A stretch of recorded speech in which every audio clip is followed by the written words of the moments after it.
Israel ने भारत से पहली बार एक बड़ी मदद मांगी है, तो वहीं अमेरिकी कंपनी को अपनी गलती का एहसास 2 साल बाद हुआ।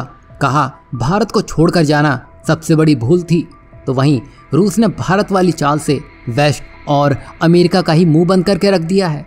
वैसे ये तो आप जानते हैं, अभी भारत की डिमांड यूक्रेन रशिया में भी है और इजराइल फिलिस्तीन में भी है। यही वजह है कि हाल ही में भारत इजराइल के संबंधों पर चर्चा करते हुए इजरायली राजदूत रोवेन अजार ने कहा है कि यह भारत को तय करना है कि वो इस युद्ध को हल करने में किस हद तक शामिल होना चाहता है, क्योंकि यहाँ इजराइल भी जानता है कि भारत का फिलिस्तीन के साथ भी अच्छा संबंध है। यही वजह है कि उन्होंने अपनी बात कुछ अलग अंदाज में रखी है। वहीं उन्होंने ये भी कहा है कि हम तेल अवीव में 100 किलोमीटर लंबे मेट्रो सिस्टम बनाना चाहते हैं और अंतर्राष्ट्रीय कंपनियों को आकर्षित करना चाहते हैं जो कम बजट में अच्छी क्वालिटी का काम कर सके। उन्होंने कहा कि भारत हमारा एक अच्छा भागीदार है, क्योंकि सड़कों, हवाई अड्डों और बंदरगाहों के अलावा 1000 किलोमीटर मेट्रो का निर्माण किया जा रहा है और ये पहली बार है जब इजराइल ने निर्माण क्षेत्र में भारत से सहयोग मांगा है। वहीं उनसे ये भी पूछा गया कि आप निवेश के लिए भारत चीन में से किसको चुनना चाहते हैं।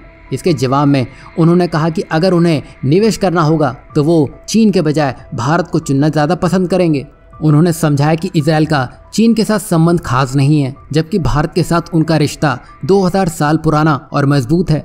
वहीं इजराइल भारत में सेमीकंडक्टर और अन्य क्षेत्रों में लगातार निवेश कर रहा है, जिससे ये साफ हो जाता है कि भारत निवेश के लिए बेहतर जगह है। वहीं आपको क्या लगता है, इजराइल से बेहतर दोस्त हमें मिल सकेगा? वहीं नेक्स्ट अपडेट की बात करें तो ये अमेरिका से जुड़ी हुई है, जिसकी कंपनी भारत को ये कहकर छोड़ गई थी कि भारत में हमें ग्रोथ नहीं मिल रही है, लेकिन आज वही कंपनी 2 साल बाद फिर से वापसी करने जा रही है और कह दिया है कि यह हमारी बड़ी भूल थी कि हमें भारत से निकलना पड़ा। दरअसल यहाँ हम फोर्ड की बात कर रहे हैं, जो बोरिया बिस्तर लेके वापस भारत पहुँच चुकी है। कंपनी अपने चेन्नई प्लांट को दोबारा शुरू करने की तैयारी में है और इसके जरिए हजारों लोगों को नौकरियां मिलती हुई दिखाई देंगी। हालांकि फोर्ड इंडिया मार्केट में सीधी एंट्री नहीं करेगी और वो चेन्नई प्लांट को थर्ड पार्टी के जरिए चलाएगी और यहाँ हर साल लगभग 2 लाख गाड़ियाँ और 3.40 लाख इंजन बनाए जाएंगे। बता दें कि फोर्ड मोटर्स कंपनी ने 2021 में भारत से अपना कारोबार बंद कर लिया था, लेकिन अब कंपनी दोबारा एंट्री करने वाली है। वहीं तमिलनाडु सरकार के साथ कंपनी ने एक समझौते पर हस्ताक्षर भी किए हैं और फोर्ड अब भारत में गाड़ियों की मैन्युफैक्चरिंग करेगी।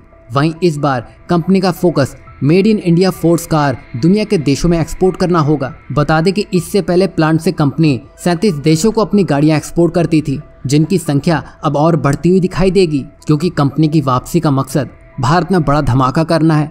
वैसे आपका इसमें क्या कहना है? आखिर फोर्ड ने वापसी क्यों की है? क्या भारत दुनिया का तीसरा सबसे बड़ा कार बाजार बन गया है, इसलिए वो इसका फायदा उठाना चाहती है, या सही मायनों में कंपनी भारत का ही फायदा करवाना चाहती है? वहीं नेक्स्ट अपडेट की बात करें तो ये वैसे तो जुड़ी हुई है रूस से, पर जो रास्ते भारत ने चुने हैं रूस भी उसी पर दौड़ पड़ा है।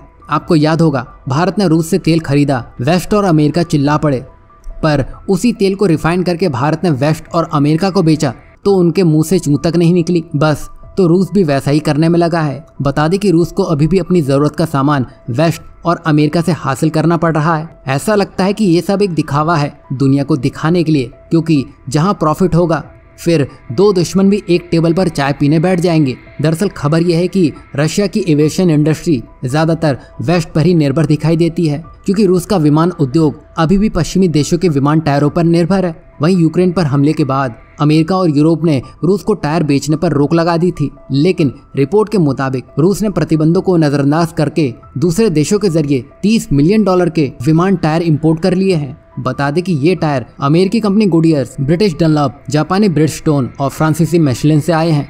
बता दें कि 2023 में मिशेलिन से 70% टायर आयात हुए हैं, जिसमें रूसी विदेश मंत्री सर्गी लावरोव के विमान में इस्तेमाल होने वाले टायर भी शामिल हैं। यहाँ आप देख सकते हैं बैन तो अमेरिका, जर्मनी, फ्रांस, ब्रिटेन और जापान सब ने ही लगाया है, लेकिन फिर भी रूस की सारी डिमांड पूरी हो रही है।